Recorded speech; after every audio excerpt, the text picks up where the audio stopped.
Bien sûr, de crypto, les infos crypto pour ceux qui n'ont pas le temps. Bitcoin, prochaine étape, la lune, les gars. C'est magnifique ce qu'on est en train de faire. On va regarder ce matin, bien évidemment, comme d'habitude. Il ne faut pas s'emballer. Il y a des zones techniques à aller chercher. Mais là, c'est très très propre ce qu'on est en train de faire. C'est pile le scénario qu'on avait prévu ensemble. C'est nickel et on voit les alts qui s'amusent. En tout cas, BTC ce matin, on est à 63 000 $ plus 2,5%. Ether qui galère un petit peu, mais rien de bien méchant, qui prend 1,5%. On est quand même à 3050 $. Et dans le reste du tableau, il y a quand même des cryptos qui explosent comme Missile Sol qui prend un joli 7%, Ton qui prend 12,3%. C'est magnifique. La map est plutôt verte ce matin, même s'il y a quand même des perfs assez notoires. Allez, on va dire RNDR qui pousse un joli 5%. Pareil pour PP. On a IMX, lui, qui pousse 8%. WIF qui pousse 13%, plutôt 12,9%. Il est vraiment hyper volatile celui-là. Faites attention, hein, si vous faites du levier, vous amusez pas trop avec celui-ci. C'est vraiment ultra volatile. On a GRT, lui, qui pousse 12%. Il monte à la 45e position. On a AR qui pousse un joli 8,8%.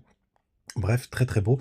Ce matin, il me tarde qu'on regarde ensemble la Bitcoin dominance. Du côté du BTC, pour l'instant, c'est nickel ce qu'on est en train de faire. Le petit pullback sur le canal, la touchette du point de vue sur toute cette zone avec la Tenkan et aussi le bas du range. Les gars, c'est très très propre. Là, pour le coup, on se rapproche vraiment de quelque chose de nickel. On n'a rien rentré, on est re-rentré dans le nuage. Attention, on se fait rejeter pour l'instant une nouvelle fois par le middle range, mais c'est sur la bougie d'aujourd'hui. Souvenez-vous, il y a quelques jours, aux alentours du 6-7 mai, on avait fait une belle mèche, mais on avait été rejeté, regardez, par la même zone, on voit avec la clôture de bougie, mais c'est quand même très très propre ce qu'on est en train de voir. Alors, d'un point de vue technique pur, les gars, on est en train, là pour l'instant, on a fait un creux plus haut que le précédent, donc ça c'est très très beau, exactement la même chose que sur le RSI, mais pour valider une tendance haussière, il faut absolument qu'on fasse un nouveau plus haut au-dessus des 65 477 $, allez, 65 500 pour inverser la tendance. Mais en tout cas, quand on vient chasser les bas de range comme ça, l'objectif, c'est vraiment d'aller chercher le haut de range, voire d'aller chercher tous les stops qu'il y a au-dessus de l'ATH. Donc ça, c'est plutôt une bonne nouvelle. Sur la route, encore plusieurs résistances, hein. Vous avez cette petite trendline, mais elle est pas hyper pertinente d'ailleurs, je vais la dégager. Mais c'est l'ancien triangle de compression. Ouais, je vais la dégager, c'est pas très très propre pour le coup, mais en tout cas, c'est quand même très joli d'un point de vue dynamique. On va regarder aussi sur les plus petites time frames pour voir ce que ça donne tout à l'heure, mais c'est plutôt propre. Du côté de la Bitcoin dominance, non, là je suis sur les contrats CME. Hop, on va revenir, hein, parce que là il n'y a rien d'intéressant. Du côté de la Bitcoin dominance, pour l'instant, on voit en plus que BTC continue de faire rejeter, hein. N'oubliez pas, on a cette target de venir vraiment chasser complètement cette trendline pour que ce soit propre. BTC peut quand même continuer de driver quand même pas mal de capitaux, hein. On le voit, ce bull run, il est quand même assez différent, puisque tous les capitaux sont quand même pas mal attirés sur BTC. Et c'est très léger d'un point de vue volume sur les alts.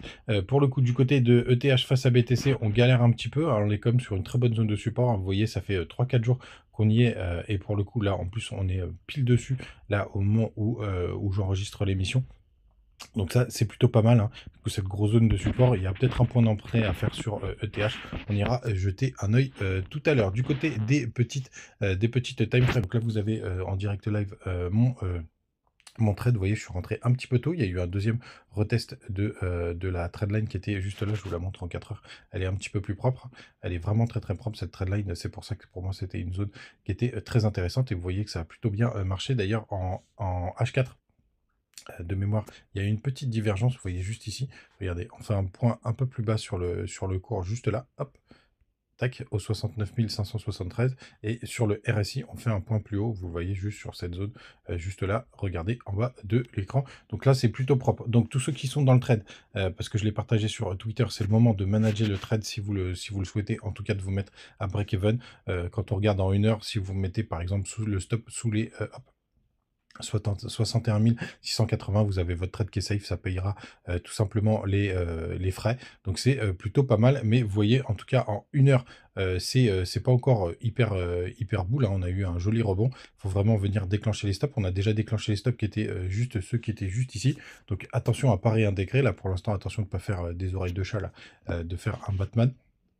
Mais pour l'instant, les gars, c'est plutôt propre. Du côté des autres indicateurs, je voulais vous montrer tout simplement les liquidations, si ça veut bien fonctionner. Ça met toujours un peu de temps. Alors faites attention, là quand vous voyez du jaune comme ça peut faire vraiment très très peur, mais regardez l'indice, l'échelle qui est juste ici, là, vous voyez 29 millions, franchement aller chercher 29 millions, quand on regarde comme ça, c'est pas énorme. Après quand on cumule, évidemment, ça fait quelque chose de plus important. Là je vais passer en weekly du côté de cet indicateur. Et effectivement, il y a quand même, je regardais ce matin, il y a quand même un gros pôle qui est en train de se former là sous les 60 000 $. Il y a à peu près allez, 600 millions à aller chercher. Est-ce qu'on va avoir besoin d'y aller, les gars? Bah, l'avenir nous le dira. Mais pour l'instant, je reste quand même assez boule. On a quand même vraiment fait peur à beaucoup de monde. On a pas mal nettoyé. On va regarder après, juste après les foundings. Mais regardez, on a tous ces pics qu'il y a au-dessus des 67 000 $. Alors là, pour le coup, il y a plus d'1 milliard à aller chercher. Donc c'est c'est totalement énorme. Il y a 300 millions, 800 millions. Il y a même 1 milliard au-dessus des 65 000. Ah, je vous le montrais tout à l'heure, la zone de polarité. Puis alors là, au-dessus des 71 000, c'est vraiment exceptionnel tout ce qu'on a.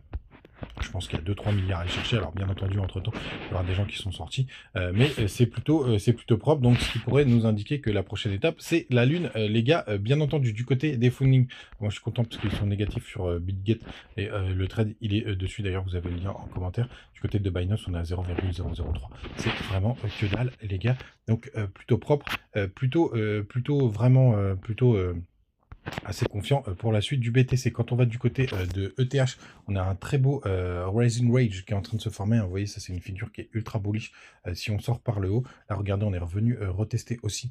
C'est un peu la même histoire que BTC. On est revenu tester sur ce bottom, on est revenu retester les plus bas et une espèce de toute cette zone qui avait été pas mal travaillée. Donc un bon point d'entrée du côté d'ETH. Enfin, l'idéal c'était vers les juste en dessous des 3 000 $, vers les 2 950. Mais par contre, si on casse cette figure, qu'on a un joli pullback, ce sera aussi un point d'entrée qui sera exceptionnel du côté d'ETH. Les gars, n'hésitez pas à nous rejoindre du côté de Twitter aussi. Vous voyez, je vous partageais exactement où est-ce qu'on était sur le trade. Vous auriez même eu un meilleur point d'entrée que moi si vous êtes rentré dedans. Donc n'hésitez pas à nous joindre du côté de Twitter. Vous avez aussi plein de petites news, de petites infos du côté de notre petit Telegram.